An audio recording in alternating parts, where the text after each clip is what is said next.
मंगलमय मंगल करण वीतराग विज्ञान। नमो ताहि जाते भय अरहंतादि महान। करि मंगल करि हो महा ग्रंथ करन को काज। जात मिले समाज सब पावे निज पद राज। सो निज भाव सदा सुखद अपनो करो प्रकाश। जो बहुविधि भव दुख निको करिह सत्यानाश।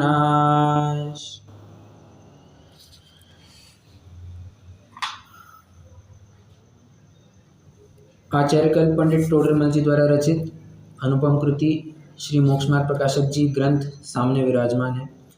तीसरे अधिकार की चर्चा करते हुए हम बहुत टाइम बीत चुका। हम तीसरा अधिकार प्रारंभ किए लगभग महीना होने को आया है। 22-23 लेक्चर हो गए हैं अपने, तो एक बार से थोड़ा रिवाइज करवाना ज़रूरी है। उस हिसाब से पहले अपन अभी तक क्या पढ़ा अपन ने 2-3 मिनट में रिकॉल करते हैं और फिर आज अपन नए प्रकरण को प्रारंभ करेंगे। देखिए, सर्वप्रथम तो उन्होंने जो दूसरे अधिकार की शुरुआत की थी, क्या वैद्य और रोगी का उदाहरण दिया था, सेम उदाहरण यहाँ पर दिया, कुछ नए अंदाज में दिया, क्योंकि जो भूमिका बनानी थी तीसरे अधिकार के लिए, दुख और उससे होने वाली निवृत्ति, इसके लिए फिर पंडित जी साहब ने वैसा उदाहरण भी ड्राफ्ट किया था। वे कहते हैं कि यह जीव दुखी है, दुख में क्या क्या अवस्थाएं भोगता है, फिर दुख से छूटने के लिए किन किन उपायों को करता है और वे उपाय झूठे क्यों हैं और सच्चा उपाय क्या है। लगभग मोटा मोटी इन 4 बातों के ऊपर पंडित साहब बात कर रहे हैं।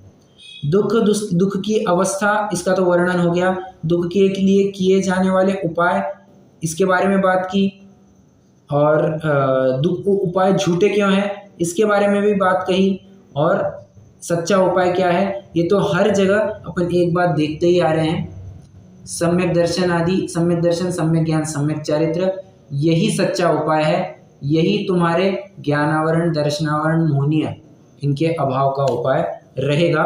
और आने वाले 5 कर्मों में भी यही निष्कर्ष देंगे कि सच्चा उपाय तो सम्यक दर्शन आदि प्रकट करना ही जानना। ज्ञानावरण, दर्शनावरण की बात करें तो वहां पर क्षयक्षम को लेकर के जीव को किस प्रकार का दुख होता है, जानने की इच्छा, जानने की इच्छा, जानने की इच्छा, जानने की इच्छा तो बहुत है, जानने में आता नहीं।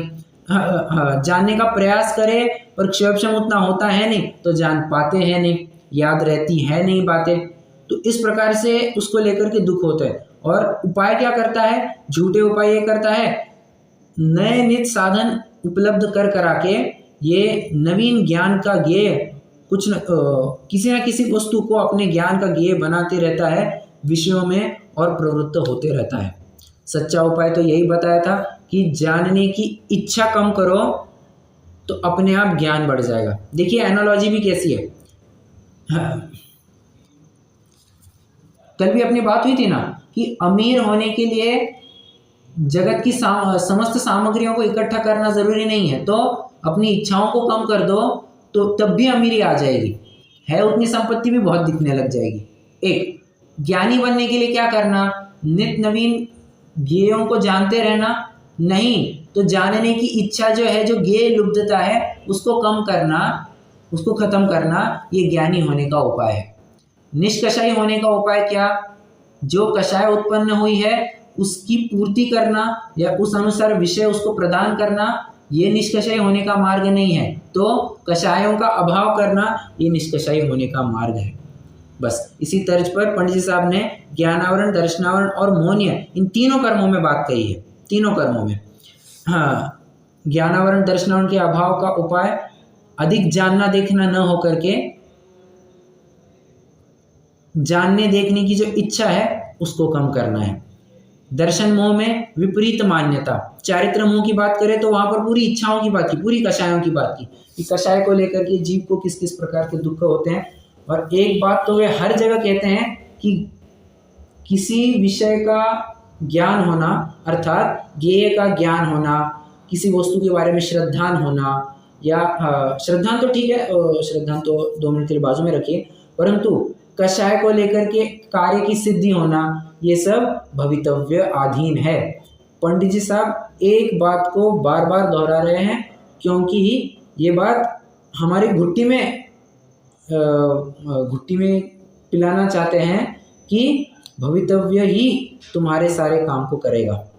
तुम व्यर्थ के विकल्पों को करके तुम्हारे काम सिद्ध होने वाले नहीं है। इसका मतलब ये कोई ना समझ ले कि पुरुषार्थ करना छोड़ देवे, हाथ पर हाथ रखकर बैठ के आलसी हो जाए, निरुद्यमी हो जाए। इसका निष्कर्ष ये तो बिल्कुल भी नहीं निकलता है। यहाँ पर भवितव्यता का उपदेश वहीं पर दिया गया है जहाँ पर यह जीव अधिक रूप से आलसी और प्रमादी पाया जाता है, जहाँ पर लगता है कि इन कार्यों को करके ये मोक्ष मार्ग से दूर हटते जा रहा है।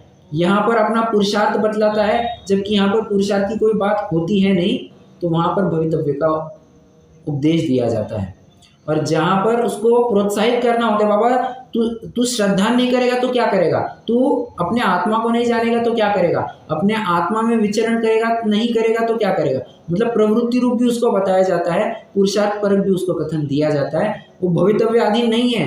हाँ, जिस प्रकार अगर तू खुद हाथ बढ़ा करके कुछ रोटी सब्जी खाएगा नहीं तो तेरे पेट में जाएगा नहीं, हाथ पर हाथ रखकर बैठेगा तो कुछ भूख मिटने वाली है नहीं। उसी प्रकार ऐसे ही बैठ करके तुझे सम्यक दर्शन प्रकट होने वाला है नहीं। तुझे अपनी आत्मा का ज्ञान, श्रद्धा और उसमें चारित्र, उसमें विचरण करना पड़ेगा, तो ही तुझे रत्नत्रय की प्राप्ति होगी। मतलब पुरुषार्थ परक भी कथन किया गया है। 3 कर्मों की चर्चा अपनी पूरी हुई। आज चौथे कर्म के प्रकरण को प्रारंभ करना है। अंतराय कर्म, उससे होने वाला दुख और निवृत्ति। आज एक ही कक्षा में पूरा कंप्लीट कर देंगे। छोटा सा प्रकरण है पर मार्मिक प्रकरण है। अब देखिए दूसरे अधिकार में, 1 मिनट जरा आइए, दूसरे अधिकार में आइए, मैं आपको पेज नंबर बता दूं। पेज नंबर है 41, पेज नंबर 41।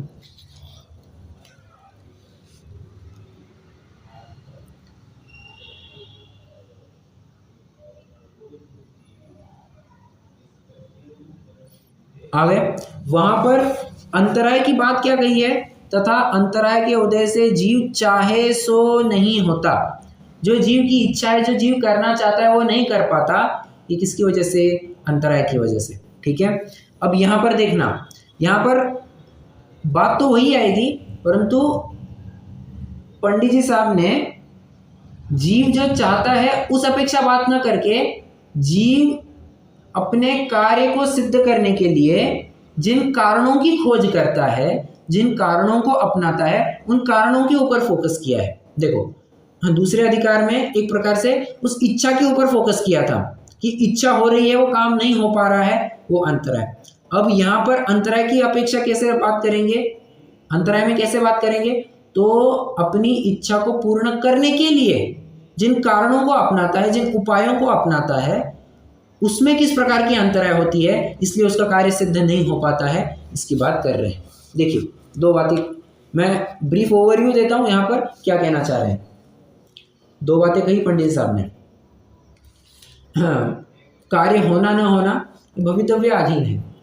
हाँ, तुझे लगता है कि तेरे काम में बीच में रुकावट आ गई, परंतु ये रुकावट आना ही ऐसा भवितव्य था।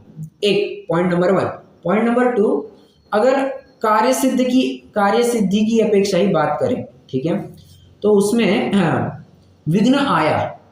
अब विघ्न आना होगा तो कैसे भी आएगा, फिर तू कितने भी उपाय कर, अगर तेरे अंतराय कर्म का उदय है तो विघ्न आकर के रहेगा तेरे काम में। और ऐसा भी हो सकता है कि तू कुछ भी उपाय मत कर, अंतराय कर्मों का क्षयक्षम आ गया, तेरे बिना कुछ किए काम सिद्ध हो जाता है, मतलब विघ्न नहीं आता है। होता है नहीं होता है? बिल्कुल होता है। हम रोज के रूटीन में आप पूरी दिनचर्या उठा के ले लीजिए, उसमें एक एक एक्टिविटी को विचार कीजिए और देखिए काम में रुकावट आती है नहीं आती है। हर समय में रुकावट आती है, किसी न किसी बहाने रुकावट आती ही रहती है। हाँ, भोजन कर रहे हैं, अब भोजन करते करते भी मान के चलिए बहुत स्वादिष्ट भोजन कर रहे हैं, मान के चलिए छोले भटूरे, आज मैंने छोले की सब्जी खाई इसलिए मैं आज छोले का उदाहरण देता हूँ। तो आज मान के चलिए छोले की सब्जी खाई अपन ने, ठीक है, छोले की सब्जी खाई। अब खाते खाते आनंद से खा रहा है व्यक्ति, और खाते खाते उसमें कुछ ऐसा छोले होते हैं ना, अगर पक ना जाए, कच्चे रह जाते हैं, तो फिर मज़ा एकदम किरकिरा हो जाता है। अरे ऐसा कैसा चना आ गया, ऐसे कैसे छोले आ गए, बराबर। या फिर मान के चलिए नमक का कुछ ऐसा कण रह गया जो डिज़ोल्व नहीं हो पाया था, और वैसे का वैसा बना रहा और आपके खाने में आ गया, दांत के नीचे आ गया। या फिर जीरे का कोई टुकड़ा आ गया जो वास्तव में जीरा नहीं था, कुछ और ही वस्तु थी, कंकड़ वगैरह था, वो खाने में आ गया। और आराम से खा रहे एकदम सॉफ्ट सॉफ्ट है छोले, और खाते खाते सॉफ्ट छोले हैं, अचानक से कुछ कड़क आ गया, अब मज़ा किरकिरा हो जाता है। ये क्या है? अंतराय है। हाँ, हमने मान के चलिए बहुत इच्छा से एक brand new shirt, brand new कपड़े खरीदी किए थे, अभी अभी लॉन्च हुआ है, हमने तुरंत मार्केट में जाकर के फ्रेश परचेस करके ले लिया, ठीक है। अब फ्रेश परचेस किया, नसीब तो देखो इसका, जैसे ही अगले दिन अब धो धा करके उसने रख दिया, जैसे ही लाया उसने धो धा करके रख दिया, बाकी कल से मैं इसको तुरंत पहनूंगा। तो जैसे ही पहनने को हुआ, देखा उसने, अरे यहाँ पर तो ये फट गया है, मतलब क्या हो गया? अंतराय आ गया, ठीक है। आप समझ रहे होंगे मैं एक एक इंद्रिय की अपेक्षा बात कर रहा हूँ। हाँ, कोई बगीचे में घूम रहा है, घूमते घूमते वहाँ पर अनेक फूल लगे हुए हैं, उनका मनोहारी सुगंध आ रहा है, एकदम अच्छा लग रहा है, सुगंधित पवन बह रहा है, और इतने में आपके साथ जो व्यक्ति चल रहा था उसने बहुत जोर की गैस छोड़ दी। अब विचार कीजिए, और गैस की इतनी खतरनाक दुर्गंध आने लग गई। ये बहुत प्रैक्टिकल बात कर रहा हूँ मैं, ऐसे हर जीवन के हर मोड़ पर आपको ये देखने को मिलेगा। और इसमें हंसने वाली बात, ऑफ कोर्स हंसने वाली बात क्या कही इसमें, पर शरीर की दुर्गंधता का भी इसमें विचार होता है, अशुचि भावना का विचार होता है, और हम इंद्रियों के कितने अधीन है इसका भी पता लगता है। किसी ने गैस छोड़ दिया, अब गैस छोड़ दिया, हाय साहब, हाँ, इतना अच्छा लग रहा था, अब इतना खराब लगने लग गया, नाक दबा करके, ए तुमने गैस छोड़ा क्या, बाजू में हटो, हवा मारने लगता है आजू बाजू में, बराबर। हाँ, अगर उसके पास होते हैं, कुछ लोग ऐसे होते हैं क्या कि बहुत गंदी बदबू आने लग जाए, उनके जेब में एक डीओ की बोतल होती है, डीओ की बोतल मतलब सेंट परफ्यूम की एक बोतल होती है इत्र की, फटाफट वातावरण में घुमा देते हैं ताकि अच्छी महक आने लग जाए। ये क्या है? हाँ, अब ये अंतराय आया था इसको, इतना सुगंधित वातावरण था, अब एकदम से दुर्गंधमय हो गया, ठीक है। तीसरा, चौथा उदाहरण, नेत्रेंद्रिय की अपेक्षा। मान के चलिए कोई बहुत ही मनोरम दृश्य चल रहा है, मनोरम दृश्य है, कोई बगीचे में बैठा है, क्या फल है, क्या पेड़ है, आहा, इतना बाजू से झील बह रही है, एक छोटा सा पर्वत है, वहाँ पर कैसे पशु पक्षी विचरण कर रहे हैं, एकदम मनोरम दृश्य है। और इतने में मान के चलिए हाइपोथेटिकल एग्जांपल है, जोरदार बारिश आने लग जाए, हाँ, या फिर घने बादल छा जाए, अब क्या हो गया? एकदम मजा किरकिरा, अरे यार कैसे हो गया, क्या हो गया? होता है नहीं होता है? बिल्कुल होता है। या फिर ऐसे समझिए, हाँ, हम मोबाइल पर कुछ कंटेंट देख रहे थे, यूट्यूब पर मान के चलिए कुछ प्रवचन सुन रहे थे, या किसी और प्रकार से, अपन अच्छा उदाहरण लेते हैं, प्रवचन सुन रहे थे, कोई लेक्चर सुन रहे थे, उतने में हुआ क्या? हाँ, मोबाइल की बैटरी खत्म हो गई, अब देखते देखते बंद हो गया, प्रवचन देखते देखते बंद हो गया, ये क्या हो गया? अंतराय आ गया। और श्रवण, अब ये उदाहरण श्रवण में भी लगा लेना, ठीक है। मतलब मैं कहना क्या चाहता हूँ, हाँ, बीच में ऐड आ जाती है, हाँ, वो तो सबसे बड़ी दिक्कत है। हाँ, एकदम फ्लो में आ जाते हैं, एकदम होता है ना, तो सामने वाला बोल रहा है, अपन उसके साथ कनेक्ट हो जाते हैं, और उतने में बीच में ऐड आ जाती है, अरे यार ये मनहूस ऐड कहाँ से आ गई? होता है नहीं होता है? बिल्कुल होता है। अब पिक्चर देखने में भी ऐसा होता है, थिएटर वगैरह में भी होता है नहीं होता है? बीच में से ऐड चालू हो गई, अरे बीच में से ऐड कैसे चालू हो गई? चलिए, हाँ, तो मैं कहना क्या चाह रहा था, मैं कहना ये चाह रहा था, अंतराय किस किस प्रकार से पाई जाती है और फिर उसके लिए उपाय क्या करता है। बाजू में जो भी साधन हो उन साधनों को अपना करके उस अंतराय को दूर करना चाहता है, उस विघ्न को दूर करना चाहता है। परंतु उसको कौन बताए कि अगर तेरे अंतराय कर्म का उदय है तो तू लाख प्रयास कर, वो बाधा वैसी की वैसी बनी रहेगी। और तेरे अंतराय कर्म का क्षयक्षम रहा तो अपने आप काम हो जाए, तुझे कुछ करना भी नहीं पड़ेगा, अपने आप तेरे रास्ते से सारे कांटे हटते जाएंगे, अपने आप हटते जाएंगे। और ये दान, लाभ, भोग, उपभोग, वीर्य, पांचों बातों में लगा रहना, क्योंकि अंतराय 5 बातों से संबंधित है। दान से संबंधित, लाभ से संबंधित। अब मान के चलिए दान में अंतराय और लाभ में अंतराय, इसके लिए कोई उदाहरण है आपके ज्ञान में?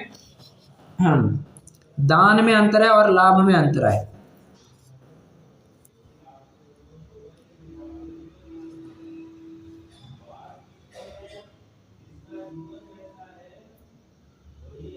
मतलब अंतराय आई। हाँ बोलिए बोलिए।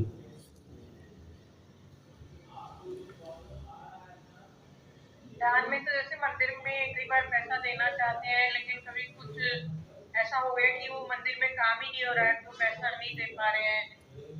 बराबर, ओके। मैं प्रथमानियों का उदाहरण पूछ रहा हूँ, आपका उदाहरण सही है, नो डाउट। हाँ, प्रथमानियों का कोई उदाहरण है क्या? बहुत फेमस है, बहुत फेमस।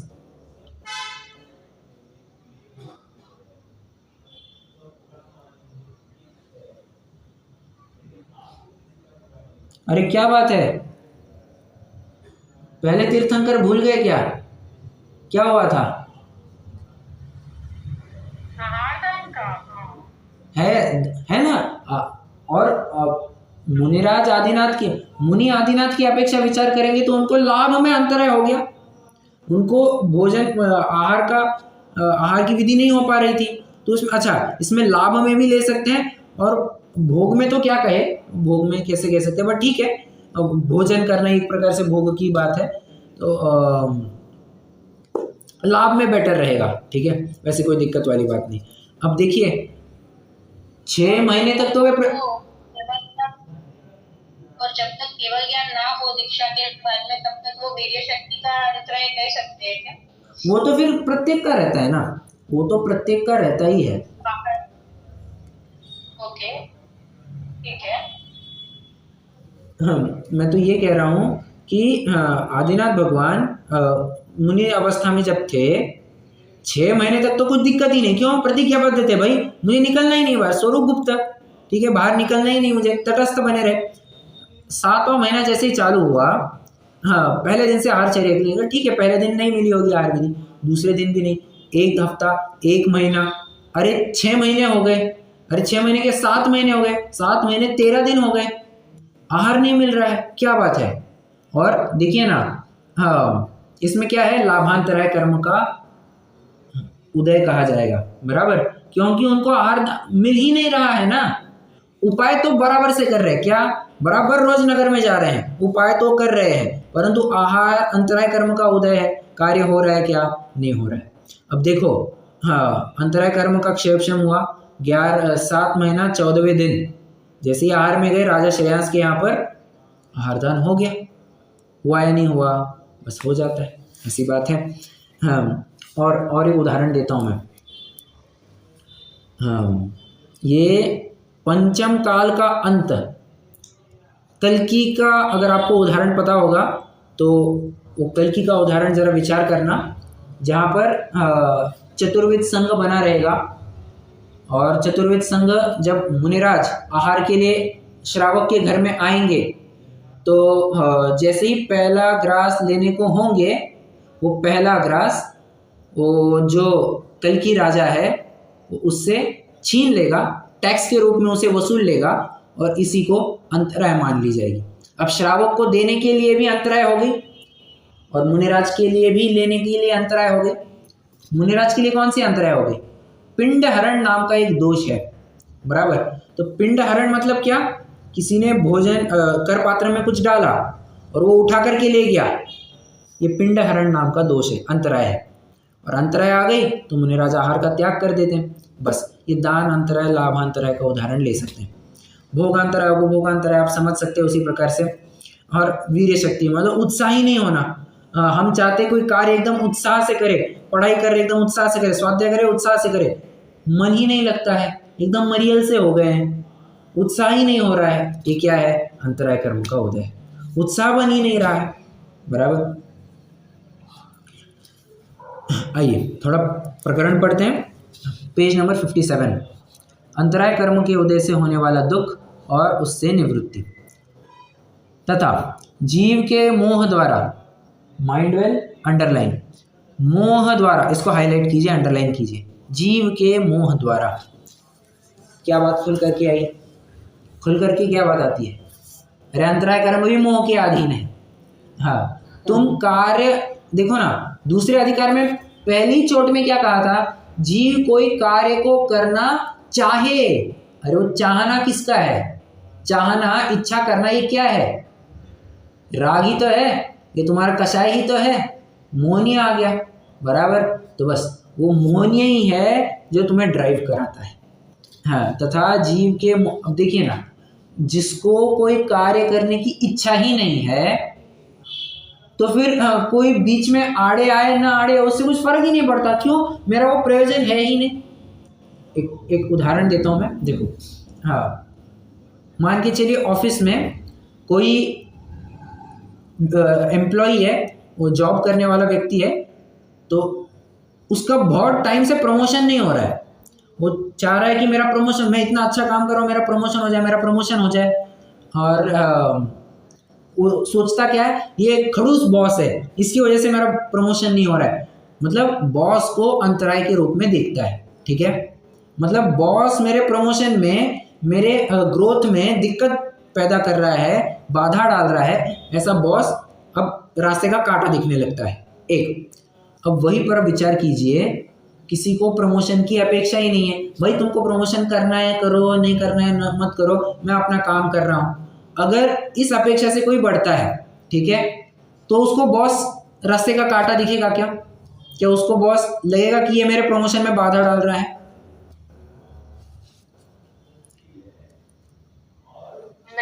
नहीं। क्यों? अपेक्षा ही नहीं है वहां पर। भाई तुम मेरे को देना है मत दो, नहीं देना है मत दो, कुछ फर्क ही नहीं पड़ता है। बराबर। मतलब सारा खेल मोहनीय का है, वो जड़ है मोहनीय। हाँ, तुमने चाह करी और उस जो मतलब जो कार्य चाहा था उसको पूरा करना चाहा। देखो, जो कार्य चाहा था उसे पूरा करना चाहा, परंतु बीच में गैप पड़ गई, इसी को कहते हैं अंतराय। अंतर आय गैप आना, किसमें? कार्य को चाहना और कार्य का होना, इन दोनों के बीच में टाइम गैप, इसी को कहते हैं अंतराय। तथा जीव के मोह द्वारा दान, लाभ, भोग, उपभोग, वीर्य शक्ति का उत्साह उत्पन्न होता है, परंतु अंतराय के उदय से हो नहीं सकता। तब परम आकुलता होती है। परम आकुलता होती है। सो यह दुख रूप है ही, परम आकुलता होती है। कोई उदाहरण दे सकते हैं कि बहुत आकुलता होती है अंतराय आने पर?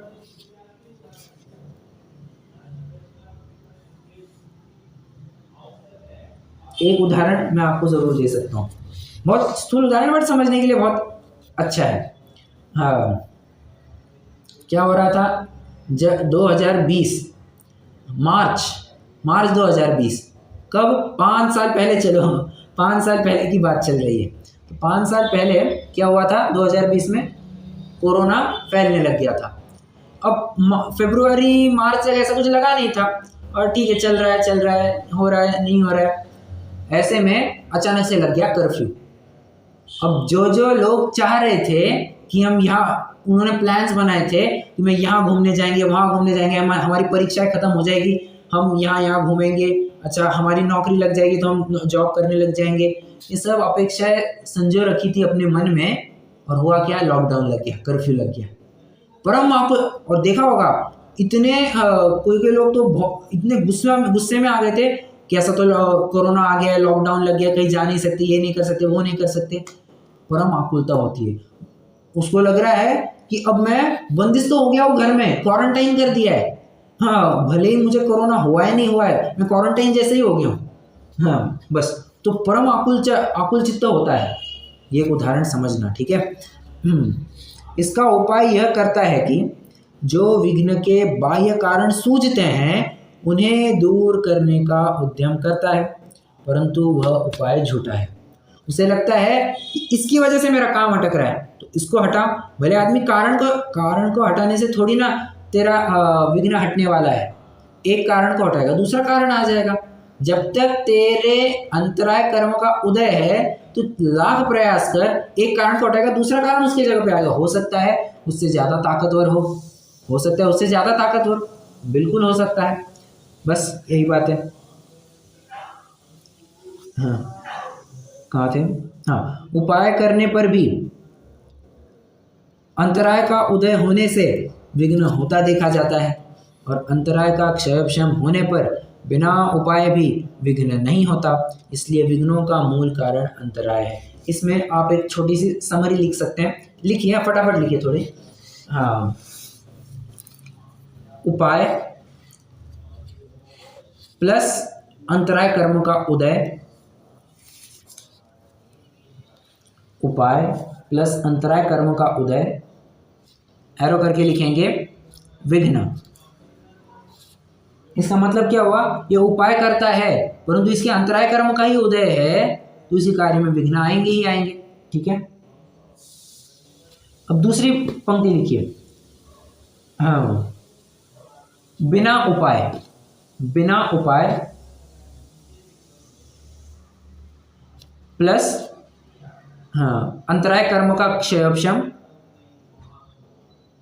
बिना उपाय प्लस अंतराय कर्म का क्षयक्षम, एरो करके लिखेंगे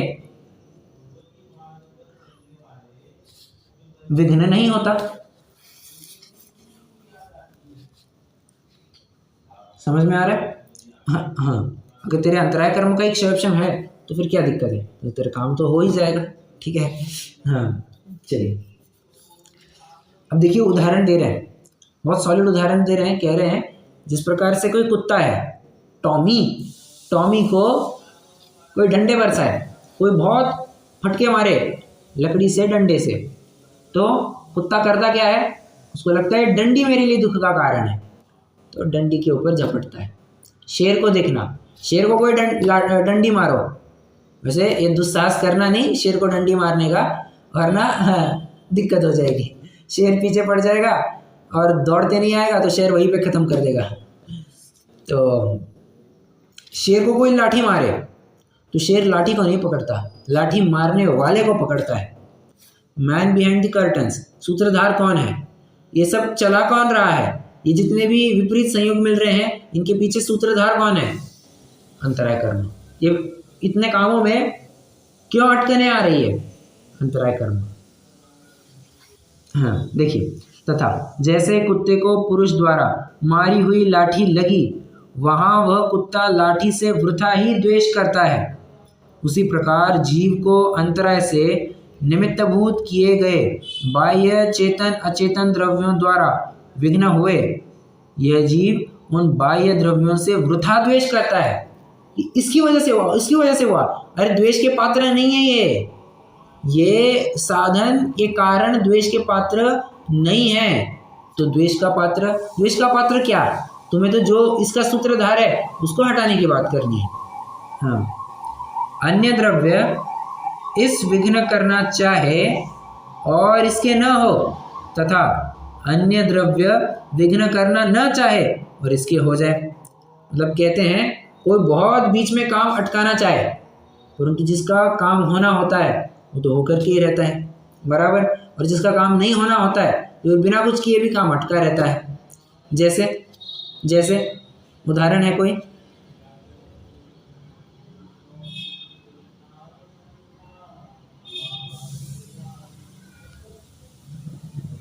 कोई बता सकता है?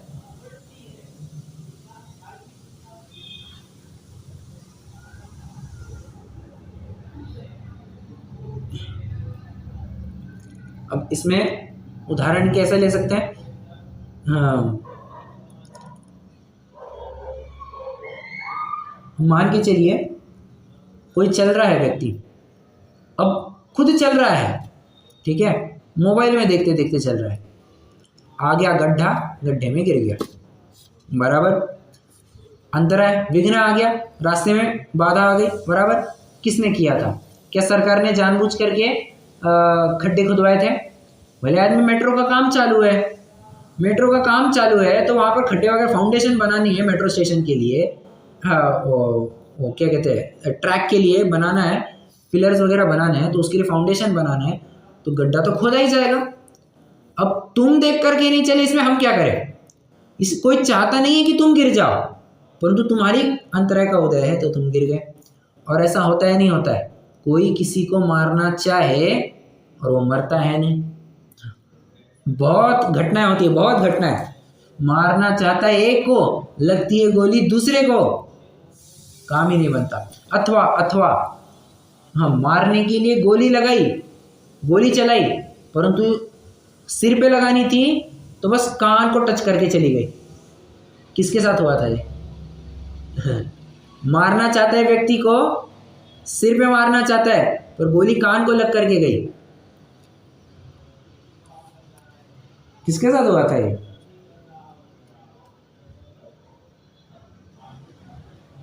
लगता है आप शायद बाहरी दुनिया से पूरे ही वैरागी हो गए हैं। हाँ, वैसे अच्छी बात है, वैरागी बने रहना अच्छी बात है। और वैसे जो अभी मैं बात कहने वाला हूँ उसकी जानकारी ना भी हो तो भी कोई विशेष बात नहीं है, ठीक है, वो तो सहज ही में बात। ये ट्रम्प, हाँ करेक्ट, ट्रम्प के साथ हुआ था ना, वो he was having a session, वो सभा ले रहे थे और उतने में किसी ने गोली चलाई, कान को चिपक करके गई, टच करके गए, खून भी निकला थोड़ा। मतलब आप विचार कर सकते हैं कि अगर बचना होता है तो कैसे भी बच जाते हैं। हाँ, कोई बाधा डालना चाहता है, उसने प्लॉटिंग कर रखी, षड्यंत्र रच रखा है, परंतु बचना होता है तो अपने आप बच जाता है। क्यों? अंतराय कर्म का क्षय है उसका, वो बच गया, ठीक है। देखिए, बस यही कहना चाहते हैं कि बाह्य चेतन अचेतन द्रव्यों द्वारा विघ्न हुए, कोई निमित्त तैयार रखे परंतु तुम्हारा अंतराय हो ही ना, और हाँ, कोई कुछ भी ना करे परंतु तेरे का अंतराय कर्म का उदय है, तू कैसे भी करके फंस जाएगा, कैसे भी करके फंस जाएगा। हाँ, अन्य द्रव्य इसे विघ्न करना चाहे नहीं, हो ये हो गया। इसलिए जाना जाता है कि अन्य द्रव्य का कुछ वश नहीं है, जिसका वश नहीं है उनसे किस लिए लड़े, इसलिए यह उपाय झूठा है। तब सच्चा उपाय क्या है? तो मिथ्या दर्शन आदि से इच्छा द्वारा जो उत्साह उत्पन्न होता था वह सम्यक दर्शन आदि से दूर होता है, और सम्यक दर्शन आदि द्वारा ही अंतराय का अनुभाग घटे, तब इच्छा तो मिट जाए और शक्ति बढ़ जाए, तब वह दुख दूर होकर निराकुल सुख उत्पन्न होता है। इसलिए सम्यक दर्शन आदि ही सच्चा उपाय है। देखिए, यहाँ पर एक बहुत ज़बरदस्त बात कह रहे हैं, मिथ्या दर्शन आदि से इच्छा द्वारा जो उत्साह उत्पन्न होता था। एक प्रश्न है, जब मिथ्यात्व से उत्साह उत्पन्न हो रहा है तो सम्यक दर्शन से दूर करना ही क्यों? देखो, पंक्ति अच्छे से पढ़ना। हाँ, मिथ्या दर्शन आदि से इच्छा द्वारा जो उत्साह उत्पन्न होता है वह सम्यक दर्शन आदि से दूर हो। तो प्रश्न है मेरा, हाँ, जब उत्साह उत्पन्न हो ही रहा है और हम चाहते भी यही है कि अनंत वीर्य के धनी हो जाए, तो सम्यक दर्शन आदि से दूर करना क्यों है? यहाँ पर उत्साह जो है, उत्साह मतलब मिथ्या दर्शन वाला उत्साह लेना। साफ साफ बता रहे हैं, ये मिथ्या दर्शन की इच्छा की वजह से तुझे उत्साह हो रहा है कि कोई काम करने की इच्छा हो रही है। अगर अभी हाल ये मिथ्या तो हटा देना, तुम्हें काम करने की इच्छा नहीं होगी, ऐसा कहना चाहते हैं, बराबर। हाँ,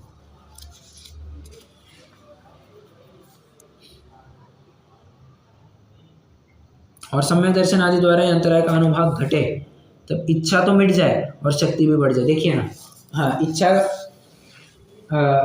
ओके, हाँ, दिन में है 24 घंटे, ठीक है। 24 घंटे में से मान के चलिए किसी ने कहा आज तुम्हारी 10 इच्छाएं पूरी होंगी, ठीक है। या उस व्यक्ति ने स्वयं कहा? तो कहाँ पर था मैं? हाँ, मैं तो ये कह रहा था, मान के चलिए कोई विचार करता है आज मैं अपनी 10 इच्छाएं पूरी करूँगा, ठीक है। अब 10 इच्छाएं पूरी करूँगा, दिन में है 24 घंटे, तो मोटा माटी आप समझ सकते हैं 2.4 आवर्स इतना लगेगा उसको, 2.5 घंटा उसको लगेगा अपनी एक इच्छा को पूर्ण करने के लिए। अब 2.5 घंटा लगेगा, हर एक इच्छा को पूर्ण करने के लिए उसके पास उतनी ताकत भी चाहिए। अब विचार करना, वो हर एक इच्छा को पूर्ण करने के लिए कितनी ताकत लगाएगा। अब मान के चलिए वो 10 में से अपनी 5 इच्छाएं घटा देता है, बराबर।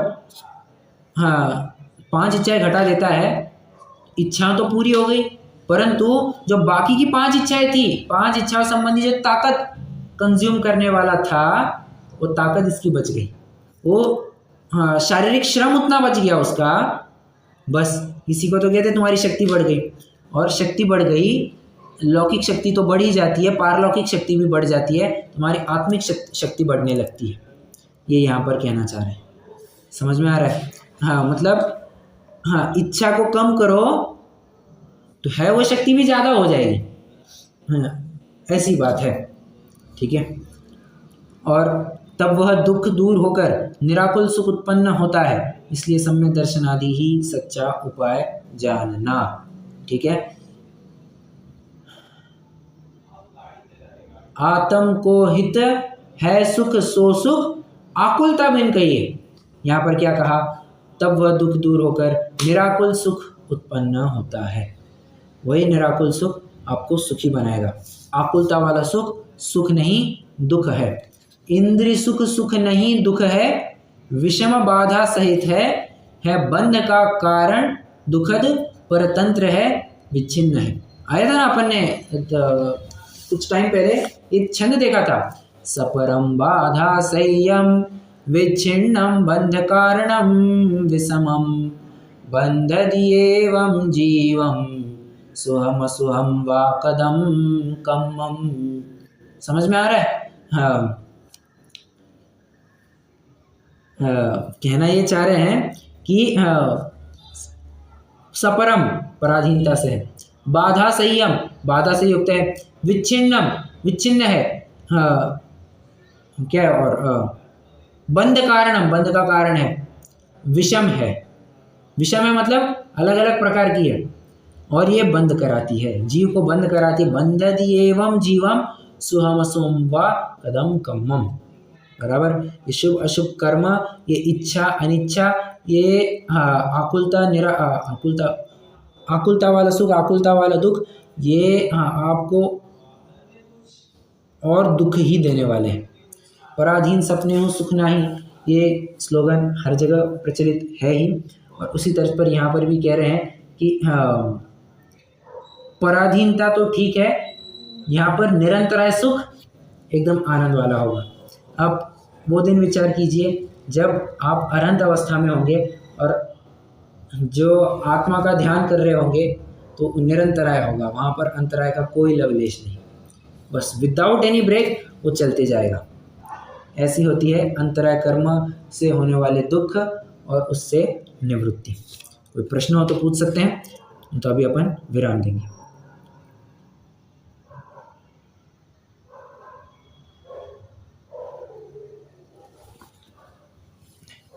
चलिए।